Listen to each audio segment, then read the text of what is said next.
your governments, they don't care about you. Do you think David Cameron is going to get caught in the street? From a man who drilled holes into his neighbor's wall to spy on their baby's crib, to two men who hacked a soldier to death on the street for the world to see. 24 disturbing bits of footage, 7 levels. This is the most disturbing CCTV incidents Iceberg. And let's start at the tip. Level 1. M. Vegas style incident. When content creator M. Vegas style installed a CCTV camera, all he wanted was to catch the burglars trying to break into his home. But 2 years later, that same camera would record something more sinister. One evening, his wife decided to randomly check the footage, and that's when she saw it. The day before, as she was driving in, the camera started glitching. At first, it looked like a simple malfunction, until you looked closer. On the sidewalk, a figure dressed entirely in black walks by slowly. But the moment he enters the frame, the footage turns to static. What makes it even creepier is that his face can't be seen, and his clothes look eerily similar to that of a nun, or maybe a witch. The next day, when they checked the camera again, the feed was perfectly clear. They had just changed the battery, so there was no reason for it to malfunction. Now, with more questions than answers, M. Vegas style decided to use an S-Box ghost scanner to perform an EVP session in the same area where the strange figure appeared. Throughout the 9-minute recording, the device picked up distorted whispers and faint noises, but nothing clear enough to understand. Therefore, M. Vegas style ended the session slightly disappointed, but determined to keep searching around his home for answers. Did a ghost do this? A staff member at a supermarket in Irving, Scotland, attempted to stand on a crate to stock some shelves. But just before her foot touched the crate, it mysteriously moved, and she therefore slipped and fell hard on her back. She lay still for a moment before standing up and rubbing her behind to ease the soreness. A man on the opposite side of the shelf simply looked at her but made no attempt to help. Weirdly, her employers attributed the strange movement to a ghost named Stacy. They posted the video on Facebook with the caption, "When Elise, our employee, annoys Stacy, our resident ghost. Stacy moves the crate to teach Elise a lesson. Don't be flirtin' with her man in the store." The video attracted thousands of views, but the question still remains, did a ghost really do that? Celebration turned tragedy. On April 20th, 2024, Brian Phillips dropped his children off with their mother at a birthday party at the Swan Boat Club in Berlin Township, Michigan. But just an hour later, he returned to find their lifeless bodies. During the party, guests, both adult and children, were sitting around a table eating and celebrating when everything changed. Suddenly, an SUV slammed through the wall, crashing nearly 25 feet into the building and striking anything in its path. By the time it came to a stop, the damage was beyond repair. Children were trapped underneath the vehicle, and several guests had been thrown across the room. Those who could stand scrambled to call emergency services, while others tried to lift the SUV to free the trapped victims. Amid the panic, the driver appeared strangely detached. She stumbled out of the driver's seat, staggered briefly, then sat down as though unaware of what had just happened. When authorities arrived, they immediately took her in for questioning and quickly realized she wasn't in the right state of mind. She was identified as 67-year-old Marcella Chidester. Marcella claimed she had spent the afternoon at a tavern where she had eaten and drunk only a single glass of wine. However, her blood alcohol content told a different story. The legal limit in Michigan is .08, but her test results showed .18, more than double the legal limit. Meanwhile, residents had called Brian Phillips, who rushed to the scene unaware of the extent of the situation, hoping everything was fine, but it wasn't. No, you're lying. This is a dream. This is a fucking dream right now, bro. Please wake me up. His wife, Maria, and their eldest child, Jaden, were airlifted to the hospital with serious injuries, a collapsed lung, broken ribs, a fractured shoulder blade, and multiple cuts and bruises. But that wasn't the worst of it. His two younger sons, Alan and Zane Phillips, had died on impact, people he had been with just an hour earlier. In total, more than a dozen people suffered serious injuries in the crash. Yet despite the CCTV footage and her alcohol test, Marcella maintained that she wasn't drunk and had only one glass of wine. But investigators weren't done. Security footage from her home showed her returning from the tavern earlier that afternoon, holding a glass of wine. Minutes later, she hit her neighbor's car and soon after plowed into the Swan Boat Club just down the road. During her trial, the defense argued that the crash wasn't caused by alcohol, but by nerve issues in her legs, that her right foot may have gone numb or become stuck, causing her to hit the accelerator instead of the brake. However, the court rejected that claim. Ultimately, Marcella Chidester was convicted of 2 counts of second-degree murder, 2 counts of operating a vehicle while intoxicated causing death, and 5 counts of operating a vehicle while intoxicated causing serious injury. On May 15, 2025, she was sentenced to 25 to 50 years in prison, with the possibility of parole after 25 years when she would be 92. Watts family tragedy. On August 13, 2018, Christopher Watts returned home to find his pregnant wife and daughters missing. The last time he had seen them was the previous day before leaving work. He pleaded with police and the public on television to help find his family, but no one was prepared for what they were about to uncover. Over the weekend, Chris had been home with his daughters Bella and Celeste while his wife Shannon was away on a business trip. However, after she returned, she became unreachable to her friend and colleague Nicole, who had dropped her off at home. At first, Nicole didn't think much of it, but when Shannon missed a business meeting and a scheduled obstetrics and gynecology appointment, she became concerned. Therefore, she contacted Chris and later reported her missing to the authorities. When police searched the house, they discovered that not only was Shannon missing, the children were nowhere to be found either, yet the family dog was unharmed. Shannon's purse containing her keys and medication was still there. Her phone was found between the couch cushions, and her car, with the children's car seats inside, remained parked in the garage. As investigators combed through nearby CCTV footage, they confirmed that Shannon never left the house, but Christopher did. A neighbor's security camera showed him loading gas cans into the back of his pickup truck before driving away. That's when suspicions around him began to grow. When questioned, Christopher denied any involvement in his family's disappearance, so the police administered a polygraph test, which he failed. Shortly after, he requested to speak with his father and confessed that he had killed his pregnant wife. However, he claimed he did so in a fit of rage after catching her strangling their daughters. He then admitted to disposing of their bodies at the oil field where he worked.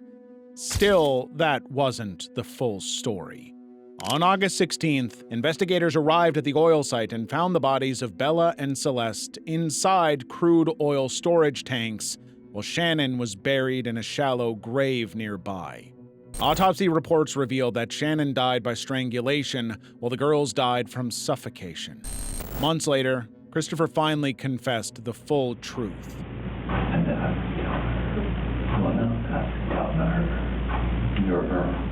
He had argued with Shannon and during the confrontation. As he wrapped her body in a blanket, Bella walked in and witnessed what had happened. To cover up his crime, he loaded all 3 of them, his wife's body and his still living daughters, into his truck and drove to the oil field. There, he ended both girls' lives. Bella, his eldest, pleaded and fought for her life, but the man who was supposed to protect her was determined to take it instead. On November 19th, 2018, Christopher Watts was sentenced to 5 life sentences without the possibility of parole. Level 2. Man tries to pull barista through drive-thru. A lot happens at a drive-thru. Sometimes it's a pay-it-forward chain, other times it's a rude customer. But at Beankini Espresso in Auburn, the CCTV captured an attempted kidnapping. Around 5 a.m. on a Monday, a barista on shift was working alone when a truck pulled into the drive-thru. She leaned out of the window to hand the man his change when he suddenly grabbed her wrist, attempted to put a zip tie over her head, and pulled her through the window. Luckily, she managed to slip out of his grip, hurriedly closed the window, and called the police. After the video was uploaded, multiple people called the Auburn Police Department to give them tips that quickly led them to the suspect. He has a tattoo on his left forearm that appears to be the word Chevrolet. With the help of tips and traffic camera tracking, investigators identified him as 38-year-old Matthew Darnell. When the police searched his truck, they found the zip tie he used on the barista, and later they also found a bundle of zip ties in his bedroom. Authorities believed he targeted the barista because she was working alone and was about 200 pounds smaller than he was. Darnell was arrested and charged with second-degree kidnapping. Grenfell tenant fleeing flat where fire started. While hundreds of people slept in their homes at the Grenfell Tower in London, a high-rise fire broke out and claimed multiple lives. At 12:50 a.m. on June 14, 2017, a 25-year resident of the tower, Bihelu Lebede, was jerked awake by a smoke alarm. After a while, he discovered that the smoke was coming from the fridge-freezer in his kitchen and decided to alert his two flatmates. Then, CCTV captured him walking down the stairs and knocking on all the doors on his floor to alert his neighbors before making a call to the fire department at 12:54 a.m. They were not prepared for what they would witness when they arrived at the scene 6 minutes later. The incident commander stated that the fire was visible as a glow at the time, so any resident who called for help was instructed to remain in their flat unless it was affected, as this was the policy for high-rise fires. Moreover, each flat should be fireproofed from its neighbors, but that was not the case. A few minutes later, the fire began to spread upward rapidly on the left side of the building. All attempts to control the fire using an external jet were futile. By 1:30 a.m., smoke had begun to spread to the lobby and stairwell, and residents were now trapped. People began flashing lights, waving cloths, and screaming for help on all sides of the building. With no exit, some resorted to jumping from their windows, but fell to their death. As a last resort, a woman rapped and threw her baby from the window, and luckily, the child was caught by an onlooker. From what she was saying, For many I'm residents, about to throw my baby. it would Please soon be catch too the late. baby. And By the baby, 4 I think, a.m., was police wrapped in addressed some sort of, onlookers, instructing them to bedsheet, contact anyone they blanket, knew who and was still she trapped threw in the the baby as building the baby and came tell down, them and this to was about try to approximately from the ninth or self-evacuate 10th rather floor. than. For many residents, it would soon be too late. By 4 a.m., police addressed onlookers, instructing them to contact anyone they knew who was still trapped in the building and tell them to try to self-evacuate rather than waiting for the fire brigade. At this point, 250 firefighters were working to control the fire, with more than 100 inside the building. By sunrise, all sides of the building had been affected, and firefighters could not rescue anyone above the 20th floor. The fire continued to burn until it was finally extinguished on June 16th. The 60-hour inferno killed 70 people at the scene and 2 at the hospital, and it was the deadliest structural fire in the United Kingdom since 1988. Thrown onto freeway.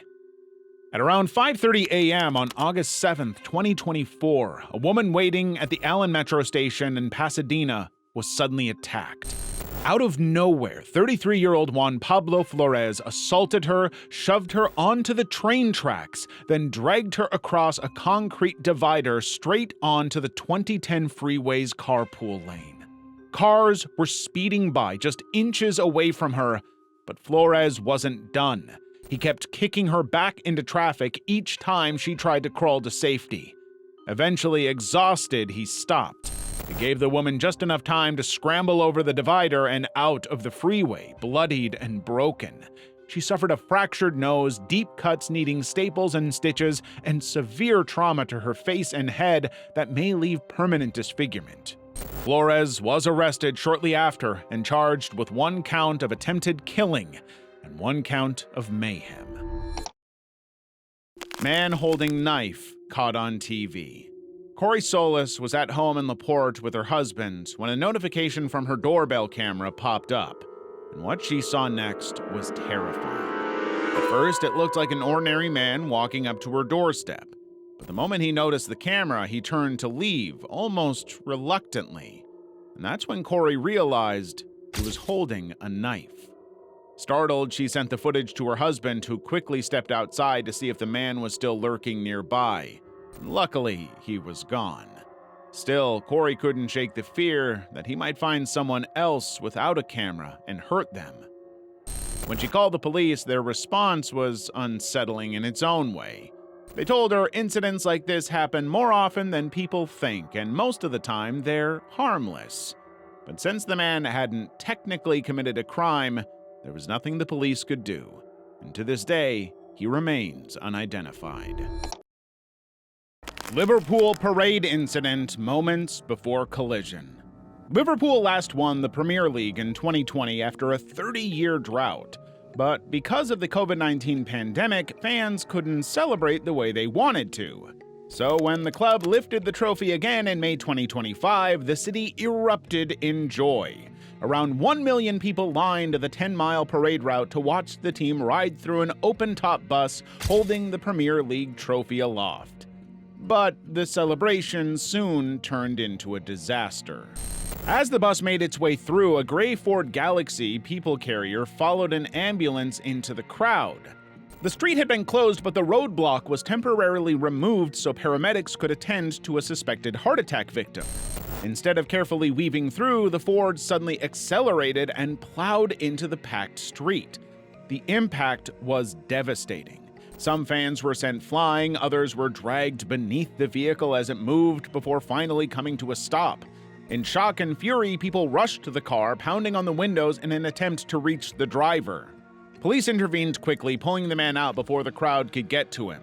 4 people had to be rescued from underneath the car, and around 50 people were rushed to the hospital with injuries.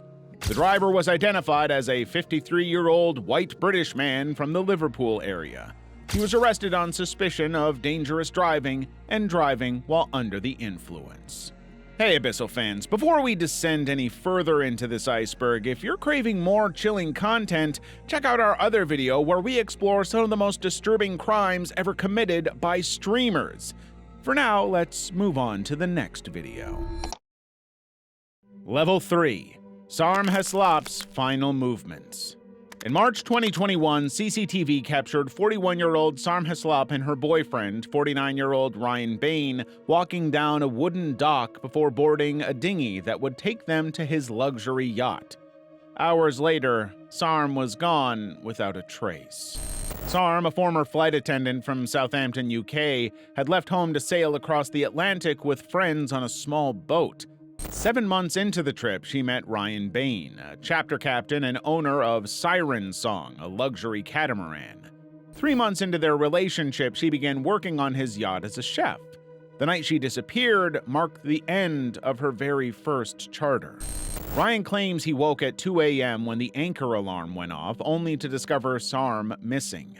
However, instead of calling the police immediately, he waited over 30 minutes until 2:34 a.m. Even after speaking to officers, he didn't contact the Coast Guard until 11:46 a.m., a full 9 hours after Sarm's disappearance. Police say they instructed him to call the Coast Guard immediately, but Ryan insists they gave him the impression that they would handle it. The delay wasn't the only red flag. Investigators also uncovered inconsistencies in his timeline. Ryan told police they had returned to the yacht by 10 p.m. However, CCTV footage showed them leaving the dock at 8:45 p.m., indicating they should have returned closer to 9 p.m. That leaves a missing hour that Ryan has never explained. Despite these gaps, Ryan has refused to let investigators conduct a forensic search of his yacht under his Fourth Amendment rights. He also invoked his Fifth Amendment right against self-incrimination to avoid questioning. Through his lawyer, he has maintained his innocence, suggesting Sarm might have hit her head, fallen overboard, or drowned while swimming. Ryan has since tried to sell Siren Song, and to this day he remains the only person of interest in the case. Yet, more than 4 years later, Sarm Heslop is still missing. Brothers brawl with police at Manchester Airport. Police calmly walked into Manchester Airport to arrest 2 men for an earlier brawl, but instead they were met with a flurry of punches that sent officers crashing to the ground. 20-year-old Mohammed Fahir Amaz and his 26-year-old brother Mohammed Ahmad had just been at a Starbucks in Terminal 2 where Amaz headbutted a customer. Minutes later, officers caught up with them at the car park pay station. CCTV captured the moment Amaz resisted arrest, lashing out with punches, including one that sent a female officer to the floor. Are you okay? All right. Calm down, you're fine.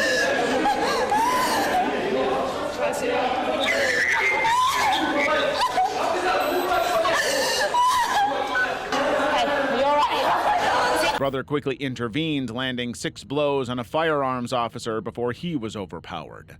But Amaz kept fighting. He kicked and struck officers with his elbow until a taser was discharged to subdue him. Eventually, the situation was brought under control and both men were arrested. Amaz was charged with 3 counts of assault, including causing actual bodily harm to officers, while Ahmad faced charges for assaulting a police officer. Kidnapped in broad daylight. It was the middle of the day, but that didn't stop a young man from being kidnapped right outside his home. At 11 a.m. on March 6, 2024, a red van pulled up to a house in Bradford, West Yorkshire. CCTV showed the victim walking into a nearby alley. In front of him was a man in a high-visibility jacket, adjusting his gloves as if he had work to do. The moment they stepped into the alley, the men who had been waiting in the van followed, one wearing a blue jacket and the other in a highly visible jacket. Then, the last man paused for a moment and finally ran to join the others. Seconds later, chaos erupted onto the street. The men emerged carrying the victim, who clung desperately to a drain pipe, struggling so hard that the pipe tore off the wall before he was forced into the van. A neighbor who heard the commotion later checked their camera, but by then the kidnappers were gone. Police eventually arrested one man in connection with the case, and the victim was found with broken ribs and a fractured jaw. Gas station shooting.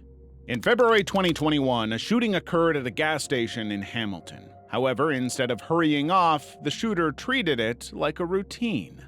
CCTV captured a man calmly pumping gas when another man in a white jacket walked up to him. After what appeared to be a brief altercation, the man in white returned to his Audi and began to drive off. But as he drove past, the man pumping gas suddenly fired multiple shots at his vehicle before casually walking up to the counter to pay, acting as if nothing had happened. When police later contacted the victim, he refused to pursue the case, but investigators still tracked down the shooter, identifying him as 30-year-old Javal William Ponal. Within days, he was arrested and charged with multiple offenses, including possession of a prohibited firearm, careless use of a firearm, and improper transport and storage. Man fends off 4 car thieves. On April 10, 2023, carjackers attempted to steal a car right from its owner's driveway, but it wasn't going to happen, at least not without a fight. The surveillance shows a red car parked neatly in the driveway when a man quietly jogs toward it with a phone pressed to his ear.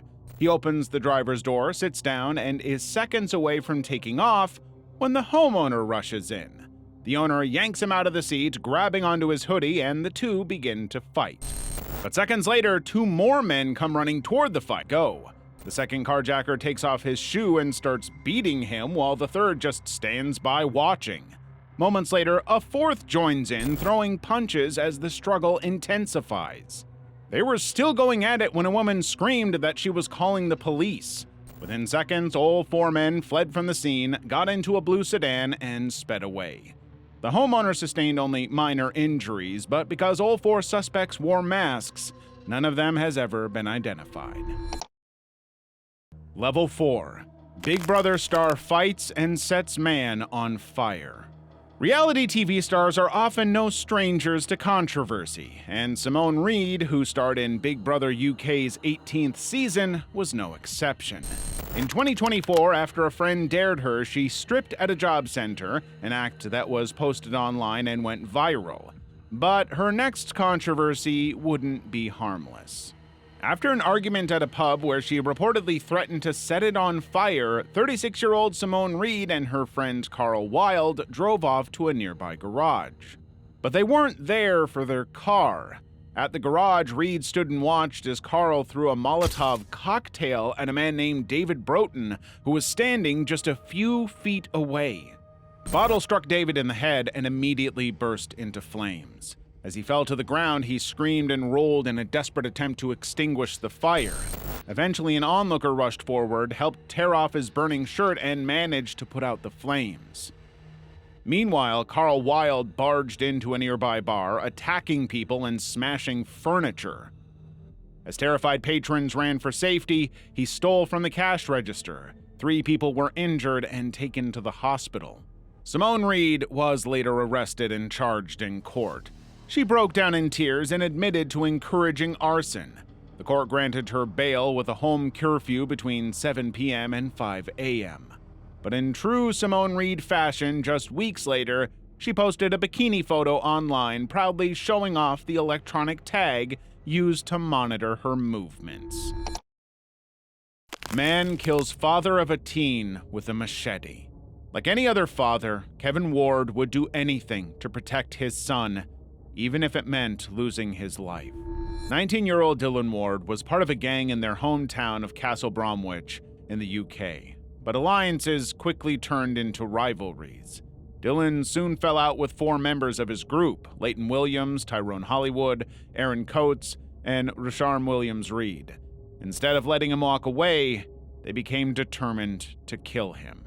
In an attempt to lure him out of the house, they set fire to cars in the driveway, threw bricks at the windows, and stood outside wielding a knife, but all their efforts failed.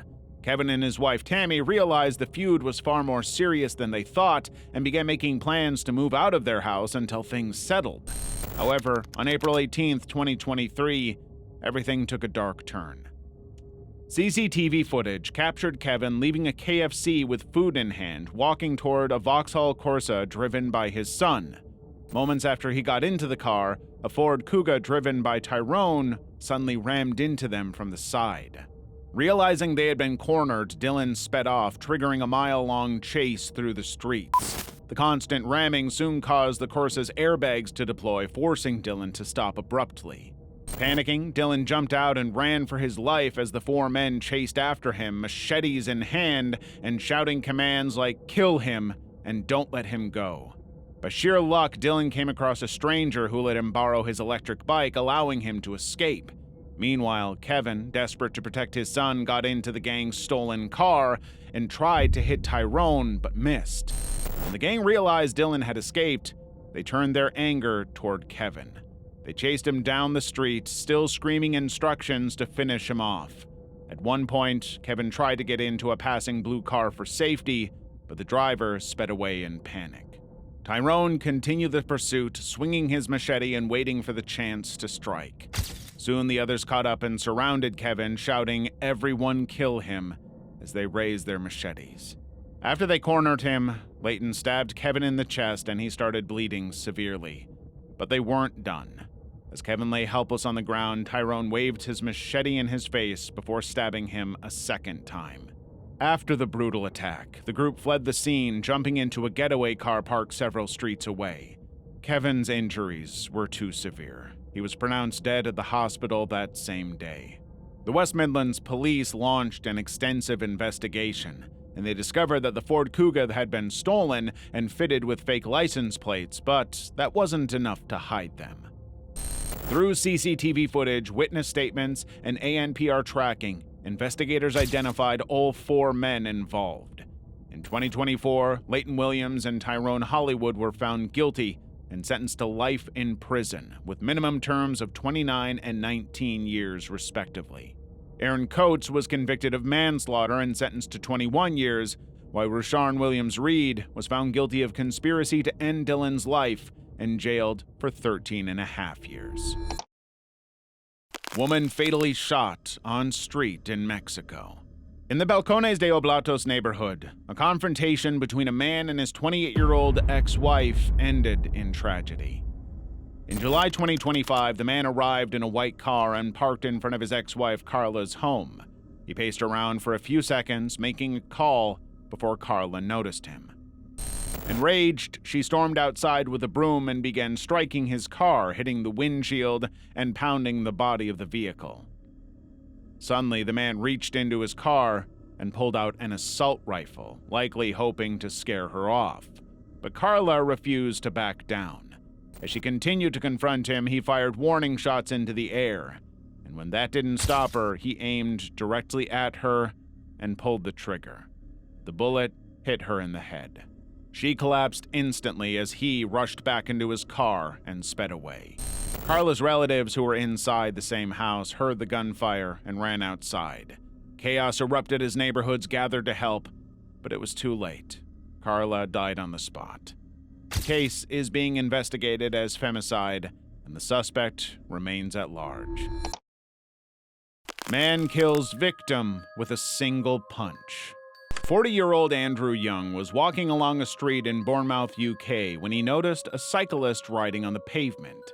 The cyclist, later identified as Victor Ibitoye, was accompanied by his friend's girlfriend. Andrew confronted him, warning that riding on the pavement could cause an accident. The two exchanged a few heated words before Victor decided to move on. As he swerved his bicycle away, his friend, Lewis Gill, appeared on the scene. Just as they were about to leave, Andrew said, "Why don't you go back to the jungle?" The comment instantly changed the course of everything. Lewis turned around and delivered a single powerful punch that struck Andrew on the temple. The impact sent him crashing to the ground, his head hitting the road with force. Andrew Young, who lived with Asperger's syndrome, was rushed to the hospital but was pronounced dead the next day. Lewis Gill later pleaded guilty to manslaughter and was sentenced to 4.5 years in prison. CCTV captures man hiding inside attic. When Jerome Kennedy and his family moved into their home in Pittsburgh in 2017, they never imagined they'd need protection from their neighbor. Shortly after their move, Jerome began noticing strange things around the house. Flashing lights, odd noises, and tiny drill holes in the shared brick wall. He called the police to report the creepy incidents and his growing suspicion. But with no evidence, there wasn't much they could do. Concerned for his wife and baby, he decided to install a surveillance camera, and that simple decision would end up saving them. What he saw was chilling. His neighbor, Robert Havila, was crawling through the attic, carrying a plank of wood and a drill. At one point, he removed a false wall he had built, then lay flat on the vent that connected directly above the baby's crib. Armed with the footage, Jerome contacted the police again. And this time, Robert Harville was arrested and charged with multiple offenses, including burglary. Level 5. Murder of Lee Rigby. Having served in Cyprus, Afghanistan, and Germany, Lee Rigby was glad to be back home in London, the city where it all began. But what the chaos and bullets of war couldn't do, two men would soon accomplish, ensuring that everyone watched. On May 22, 2013, around 2:30 p.m., Lee Rigby was returning to his barracks after a shift at the Tower of London. As he prepared to cross the road to get to a shop, a car suddenly swerved and rammed into him. But instead of helping him, the driver and passenger stepped out, determined to finish what the crash had started. The two men began stabbing and hacking at Lee's body with knives and a cleaver. When they noticed that passerbys weren't getting a clear view, they dragged his body to the center of the road, ensuring everyone could see. One of the shocked onlookers was Ingrid Loya Kennett, a trained first aider who got off a passing bus thinking it was a traffic accident. When she got closer, she realized the victim was already dead. Still, she stayed, calmly speaking to one of the attackers, trying to convince him to drop his weapon, but he refused. Meanwhile, one of the men began addressing the crowd. With blood on his hands and a weapon in hand, he declared that they killed Lee because Muslims are dying every day at the hands of British soldiers. He even handed a bystander a 2-page handwritten note explaining his motives before waiting at the scene for police to arrive. Their goal wasn't to escape, it was to die as martyrs.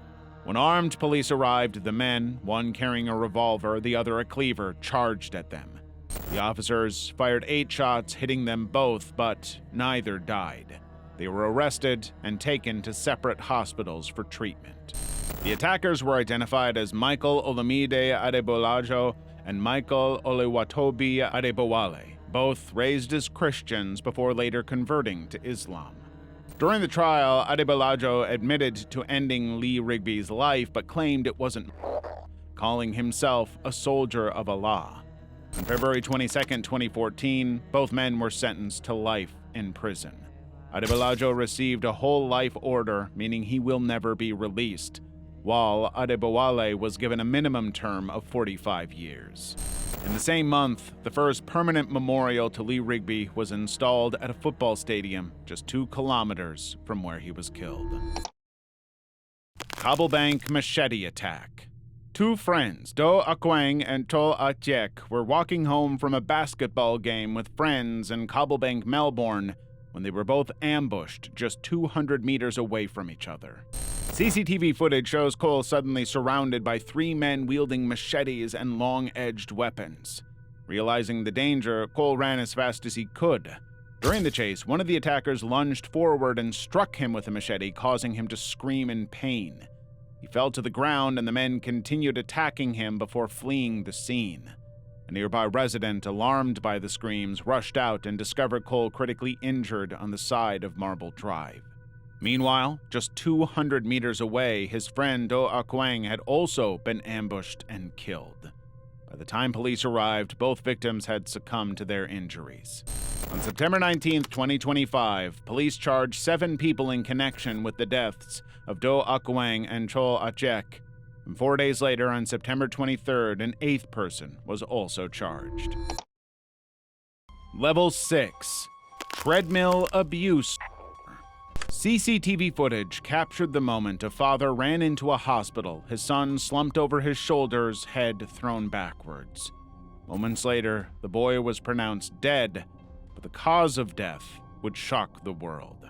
Christopher Greger shared custody of his son, Corey Michiolo, with Corey's mother, Brianna. Though it seemed like a normal arrangement between separated parents, Brianna began noticing something disturbing. Bruises and cuts on Corey's body every time he returned from his father's home. Whenever she questioned Christopher, he'd brush it off, saying Corey got hurt while playing football or being clumsy. But Brianna wasn't convinced. It was happening too often, and Corey had already told her that his father made him run on a treadmill as punishment. Worried, Brianna contacted Child Protective Services, but with her history of addiction, her concerns were dismissed. Then on March 20th, 2021, surveillance footage from Christopher's apartment complex revealed the truth. Corey was seen running on a treadmill for several minutes before his father walked up and increased the speed and incline. Corey struggled to keep up and fell hard onto his back. Another report to the New Jersey Division of Child Protection and Permanency. Still, nothing happened. She took Corey to a doctor where the boy admitted that his father forced him to run on the treadmill because he said he was too fat. Just a few days later, Corey woke up at his father's home feeling unwell. He was slurring his speech, struggling to breathe, and complaining of chest pain. Around 4 p.m., Christopher rushed him to the hospital, but it was too late. Corey was pronounced dead within minutes. On July 7th, Christopher Greger was arrested and charged with child endangerment. During his arrest, he appeared emotional, blaming Brianna for his son's death and calling her a special kind of dirtbag. After the arrest, the autopsy was concluded. Forensic pathologists ruled the death a homicide, revealing that Corey had sustained an acute injury to the heart 4 to 12 hours before his death, along with other signs of chronic abuse. In 2024, Christopher Greger was found guilty of aggravated manslaughter and child endangerment. He was sentenced to 25 years in prison. Disappearance of Jennifer Cass. In January 2006, 24-year-old Jennifer Cass left her apartment in Orlando, Florida, but she would never return. That morning, her boyfriend expected their usual call before work, but it never came. Thinking she might be busy, he called again later, only to have it go straight to voicemail. Still, he didn't panic since Jennifer had mentioned she had an early meeting, but as the hours passed and every call went unanswered, worry began to set in. At work, Jennifer's absence was quickly noted. She hadn't called in, hadn't shown up, and wasn't answering her phone. Concerned, her employers contacted her parents in Tampa. When the manager of her condominium checked her apartment using a spare key, several outfit choices were laid on the bed and everything seemed normal, except her car was missing. Convinced something was wrong, her family reported her missing, but police initially held back, saying she was an adult who could have left voluntarily. By evening, when there was still no word from her, family and friends began distributing missing persons flyers across Orlando, and the search officially began. 2 days later, a resident of a nearby complex called the police after seeing Jennifer's car on the news. She reported that it had been parked in front of her building for days. Investigators confirmed it was Jennifer's 2004 Chevy Malibu. Her purse, phone charger, and valuables were still inside, but there was no trace of her. The biggest clue came from a CCTV camera overlooking the parking lot. The footage showed a person driving Jennifer's car, parking it, and walking away, but the person's identity remained a mystery. A gate post obscured the person's face in every single frame. Even after NASA attempted to enhance the video, their identity remained hidden. A journalist called the suspect the luckiest person of interest ever. It's now been nearly 2 decades since Jennifer Kess vanished. But the person caught on camera, the only known link between her home and her disappearance, remains unidentified. Level 7.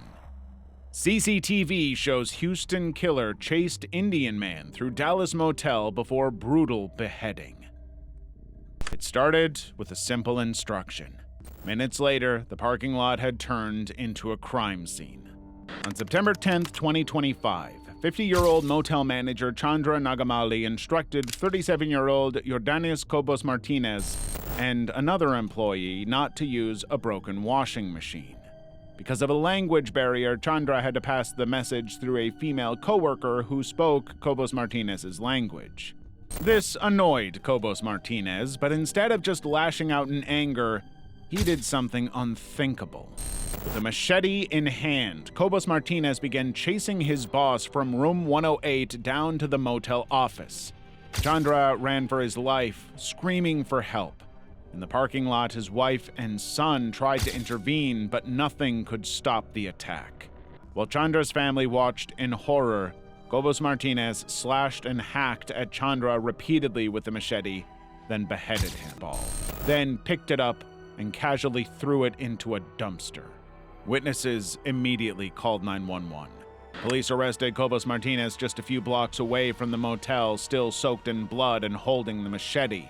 He was also carrying the victim's phone and motel key card. Cobos Martinez later admitted to killing Chandra Nagamali, and he is currently being held without bond and has been charged with capital. And that wraps up this chilling iceberg. Thanks so much for watching, and make sure you don't miss out on your 14-day free trial at MyHeritage. Just click the link in the description box. Still don't have your fill of disturbing icebergs? Well, check out our other videos for more.